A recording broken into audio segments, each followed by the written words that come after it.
still crushes me. I loved her deeply, even though life had a way of putting me in the background while my sister Margaret took center stage. My name is Rebecca, 27 years old, a painter who scrapes by with small commissions. I'm not the kind of person who craves attention, but sometimes I wonder if that's why Mom always seemed to gravitate toward Margaret instead of me. Margaret seemed to have everything: a husband, a nice house, and the luxury of never having to take responsibility for anything. Mom adored her, always defending her no matter what. Meanwhile, I was the one making sure things didn't completely fall apart. "Why are you always so dramatic, Rebecca?" Margaret scoffed one day as I helped Mom pack her things to move into the small house on Margaret's property. She was feeling sick lately, and we thought it would be better if she lived closer to one of us. "It's not like I'm doing nothing. I'm giving her a roof over her head, aren't I?" I clenched my jaw, trying to stay calm. "She's not some stranger, Margaret. She's our mom, and that roof is a guest house you haven't used in years. Also, she's paying rent. You're not giving her anything." She rolled her eyes and crossed her arms, leaning against the doorway. "Do you know how many people would kill for a setup like this? She's lucky to have me." "Lucky?" The word came out like a laugh, bitter and sharp. "You mean lucky that I'm here handling everything while you take the credit?" Margaret just shrugged and walked off toward her house, leaving me standing there with a mix of anger and disbelief. It was always like this, her doing the bare minimum and acting like she was a saint for it. Later that evening, we got the results. I called Margaret to fill her in. "Margaret, it's bad," I said, my voice trembling. "It's lymphoma. The doctor said 6 months to a year." There was a pause on the other end before she finally responded, her tone annoyingly flat. "Well, that sucks, but at least she has her little house here. That's something, right?" I blinked, gripping the phone tighter. "That's all you have to say? That sucks?" "She's dying, Margaret. Dying."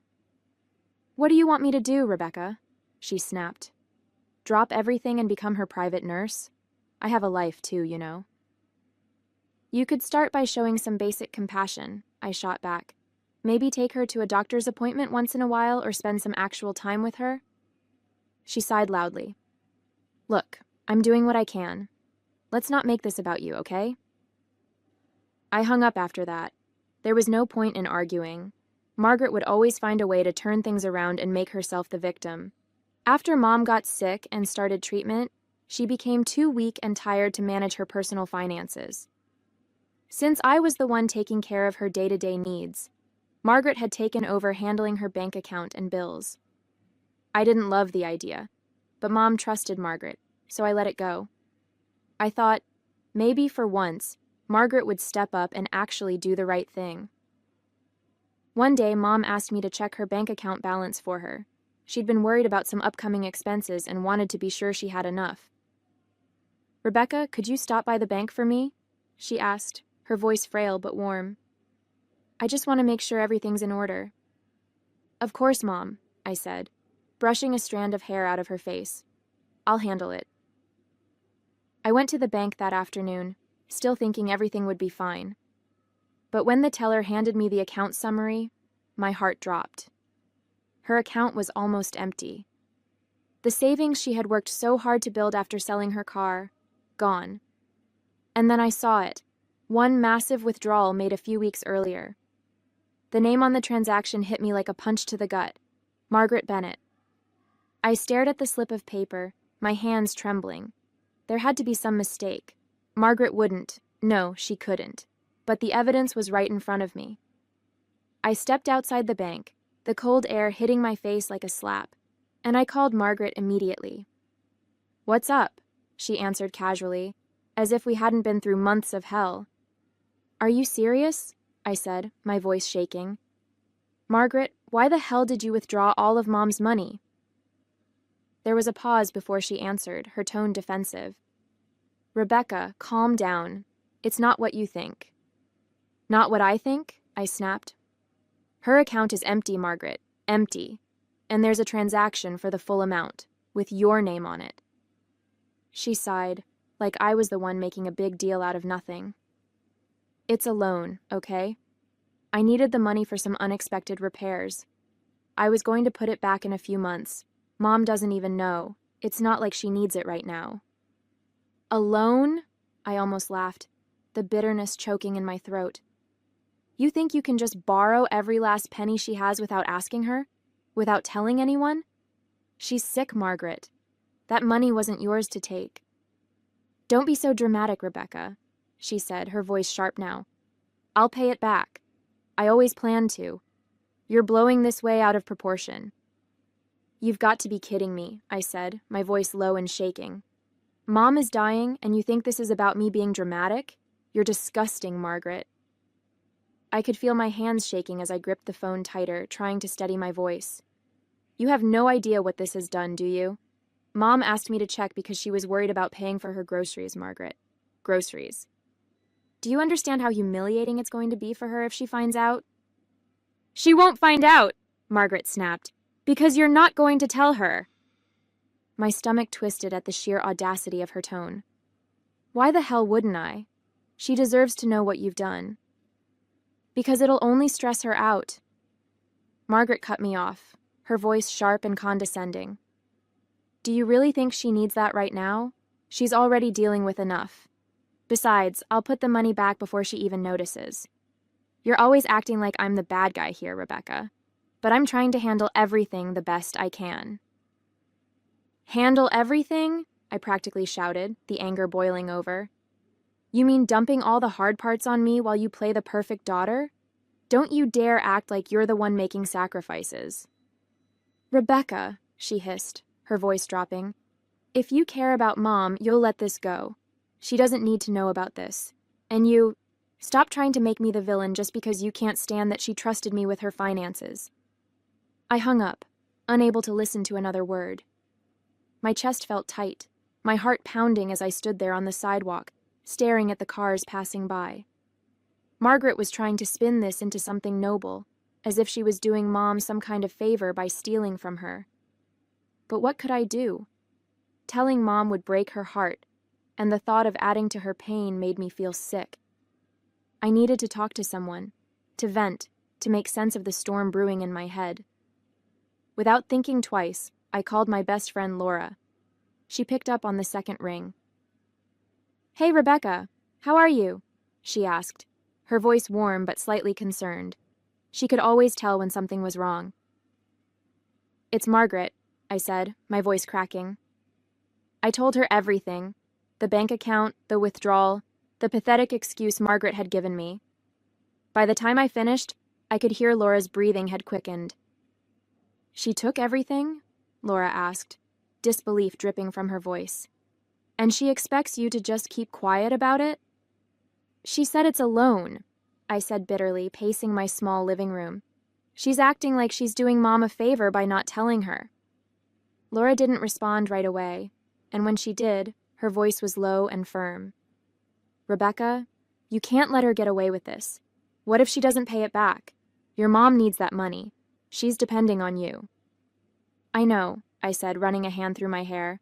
But if I tell Mom, it'll crush her, and Margaret knows that. She's using it against me. Of course she is, Laura said sharply. She knows you're too kind to blow this up, and she's taking advantage of that. But Rebecca, someone has to hold her accountable. I sighed heavily, sinking into the couch. I don't even know how. Margaret doesn't listen to me. She never has. And George, her husband, always so full of himself. I stopped myself, but Laura jumped in. George knows about this, doesn't he? She asked. He has to. Probably, I admitted. He's just as bad as she is, always backing her up no matter what. You should have seen how smug they were when Mom moved into that guest house. Like they were saints for letting her live there. You're not alone in this, Laura said gently. I'll help however I can. But Rebecca, you need to stand your ground. Her words gave me a small flicker of strength, but I still felt trapped. I couldn't tell Mom. I couldn't confront Margaret without it escalating into a full-blown war. But I couldn't just sit there and let her walk all over us. The next few days were unbearable. I couldn't get the thought of Margaret's betrayal out of my head.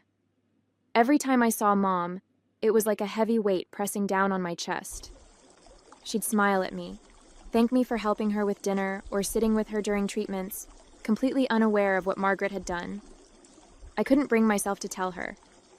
Every time I opened my mouth, the words got stuck in my throat. But Margaret didn't make it easy to let things go. A few days later, I was at Mom's house, helping her organize her medical bills, when Margaret strolled in like she owned the place. George was with her, carrying a few grocery bags that he plopped on the counter without so much as a word to either of us.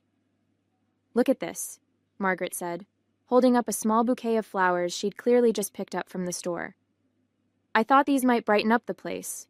Don't you think, Mom?" "Oh, Margaret, that's so thoughtful," Mom said, her face lighting up. I bit my tongue so hard I thought I might draw blood. "Thoughtful?" "She emptied your bank account, Mom." But instead, I just nodded stiffly, pretending to focus on the papers in front of me. George caught my expression and smirked. "You should learn a thing or two from Margaret, Rebecca. She's always thinking of others." It was the last straw. I slammed the papers down on the table and stood up. "Thinking of others? Are you serious?" My voice was shaking, but I didn't care. "Rebecca," Mom said softly, looking startled. "What's wrong?" "Nothing," I muttered, forcing myself to calm down. "I just remembered something I need to take care of." I grabbed my coat and headed for the door, unable to stay in the same room as Margaret and George for another second. As I walked out, I heard Margaret's voice behind me, low and mocking. "She's always so dramatic." The next day, I needed to clear my head, so I decided to run a few errands in town. I was walking down Main Street, juggling a grocery list in my head, when I saw her. Margaret, stepping out of one of the fanciest boutiques in town, laughing and chatting with a sales assistant as George held the door open for her. She had at least 3 shopping bags in her hands, each with the store's logo plastered all over them. I froze mid-step, my stomach churning. There she was, spending God knows how much money on clothes and who knows what else, while Mom was budgeting for groceries. The image of Margaret's name on that withdrawal flashed in my mind, and my hands clenched into fists. Without thinking, I marched straight up to her. "Margaret," I called, my voice sharp and loud enough to make her flinch. She turned, her smile fading as she saw me. "Oh, Rebecca," she said, her tone saccharine and fake. "What a surprise! Out shopping too." "Shopping?" I hissed, glaring at the bags in her hands. "What are you even doing here? Spending more of Mom's money?" Her face tightened, but she quickly recovered, flashing a tight smile. "Don't be ridiculous. This is my money. George and I work hard, Rebecca. Not that you'd understand." George snorted beside her, clearly amused by her jab. "Careful, Rebecca," he said smugly. "Jealousy doesn't suit you." "Jealous?" I laughed bitterly. "No, Margaret, I'm not jealous. I'm disgusted. You drained Mom's account, and now you're out here buying designer clothes like nothing happened. How do you sleep at night?" Margaret's expression hardened. She stepped closer, her voice low and venomous. "I told you it's a loan. And if you care about Mom, you'll drop it. Do you want her to know about this? To worry about something she doesn't need to?" I stared at her, my chest heaving with anger. "You're unbelievable. Mom deserves to know the truth. She deserves better than you." Margaret leaned in closer, her voice dripping with venom. "You tell her and you'll break her heart. She's already sick, Rebecca. Do you really want to be the reason she gets worse? Think about that before you open your mouth." As I stood there, fuming at Margaret's audacity, a wave of memories hit me. This wasn't the first time Margaret had pulled something like this, and deep down, I knew it wouldn't be the last. Mom, bless her sweet heart, had always been Margaret's biggest defender, no matter how awful her behavior was. When we were kids, Margaret had a knack for pushing every limit. She'd borrow money from Mom's purse for things she needed, like concert tickets or new shoes. Mom would find out eventually, of course, but she'd just shake her head and say, "Oh, Margaret, you should have just asked." And that was it. No punishment, no accountability, just forgiveness on a silver platter. Even as we got older, nothing changed. Margaret always had an excuse. always a sob story to back her actions. There was the time she borrowed Mom's car without permission and wrecked it. She cried and blamed a pothole, and somehow Mom ended up comforting her, saying, "Cars can be fixed, but you can't replace family." I remember sitting there, stunned, while Margaret smiled through her crocodile tears. Mom had a heart too big for her own good. She always believed the best in people, especially in Margaret. "She's your sister, Rebecca," Mom would say whenever I tried to bring up Margaret's behavior. "She's not perfect, but she means well." I hated that phrase. She means well. It was Mom's way of justifying everything Margaret did, from lying to taking advantage of her kindness. But this time was different. This wasn't a harmless mistake or a moment of bad judgment. This was calculated, cruel, and completely unforgivable. And yet, I couldn't shake the feeling that, if Mom knew, she'd find a way to forgive her anyway. That was who Mom was. A sweet, selfless person who couldn't see the bad in the people she loved. Margaret and George had always measured people by one thing: money. To them, a person's worth was directly tied to their bank account. If you weren't wealthy, you simply didn't matter. I'd seen them brush off neighbors, coworkers, even distant relatives who didn't fit their idea of successful. There was this one time when Mom invited Mrs. Hathaway, an elderly widow from down the street, over for tea. She'd been a kind woman, always bringing baked goods and little gifts for Mom. But when Margaret and George stopped by and saw her sitting there in her worn-out cardigan, Margaret barely acknowledged her presence. George didn't even bother hiding his disdain. Later, Margaret pulled me aside and said, "Why does Mom even talk to people like that? What can they possibly offer her?" It was sickening. And the irony of it all? Their own so-called success was as fragile as glass. Beneath the surface, George and Margaret were drowning in debt. They'd been borrowing money from the bank for years, refinancing their home, maxing out credit cards, whatever it took to keep up appearances. Margaret once let it slip to me after a few too many glasses of wine that they were stretched thin, but she quickly laughed it off, saying, "It's just temporary. George's investments will pay off soon." But they never did. That's the thing about people like Margaret and George. They live for the image, the illusion of wealth, even when it's built on lies. Their fancy cars, their designer clothes, their perfectly manicured lawn, it was all for show. And now, seeing Margaret use Mom's money to keep that illusion alive made me feel sick to my stomach. Mom, who had worked so hard to save every penny after selling her car, deserved so much better than to have her sacrifices thrown away on Margaret's shallow lifestyle. Mom's decline was slow at first, small things like losing her appetite or needing more rest. But as the months went by, it became harder to ignore. Her energy faded, her voice grew weaker, and some days, it was like the vibrant woman I'd always known was slipping away right before my eyes. I tried to be strong for her, but the weight of everything, taking care of her, managing my own life, and the constant frustration with Margaret, was becoming unbearable. One day, after another tense encounter with Margaret, Laura suggested I try something to clear my head. "Rebecca, you're burning out," she said gently. "You're doing everything for everyone, and it's not sustainable. Take a couple of hours for yourself. Go to that yoga class you've been talking about." I hesitated, but finally agreed. Mom was having a quiet day, and Margaret was supposed to be around, so I thought, just this once I could step away. I left my phone on silent in my bag, telling myself it would only be for a little while. For the first time in months, I felt like I could breathe, even if it was just for an hour or two. When the class ended, I grabbed my phone and saw the missed calls, 6 from Margaret. My stomach dropped as I fumbled to unlock the screen. Her last voicemail made my blood run cold. "Rebecca, it's Mom," Margaret's voice said, trembling but sharp. "She's gone. I don't know where you were, but you should have been here." I don't even remember how I got home. My legs felt like lead as I stumbled into the house, where Margaret was sitting on the couch, her face red and blotchy. "She just stopped breathing," she said, looking up at me. "I was here, but there was nothing I could do." I couldn't speak. My heart felt like it had been ripped out of my chest. I'd been gone for 2 hours, and I hadn't been there to say goodbye. Mom had died at home, in the little guest house she'd moved into, with Margaret by her side. The guilt hit me like a freight train. "You should have been here," Margaret said, her voice cold now. "I don't know why you thought yoga was more important than Mom. She needed you, Rebecca." Her words sliced through me. I wanted to scream, to tell her that she had no right to judge me, not after everything she'd done. But I couldn't. All I could do was sit there, tears streaming down my face as the weight of losing Mom settled in. The day of Mom's funeral was cold and gray, the kind of weather that seeped into your bones.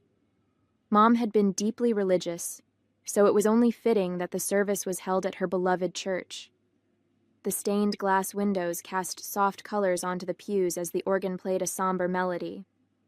I sat near the front, clutching a tissue in one hand and a picture of Mom in the other. My heart was heavy, not just with grief, but with the weight of everything that had happened. Margaret and George arrived late, of course, sweeping into the church as if it were a fashion show. Margaret was dressed in a sleek black dress that hugged her figure, her neck adorned with a pearl necklace that probably cost more than my monthly rent. George, in an expensive-looking suit, walked beside her, carrying an air of smug self-importance.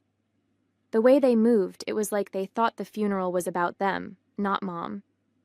As they made their way to the front, I caught the whispers. People were glancing at me with judgment in their eyes, leaning toward each other to murmur behind their hands.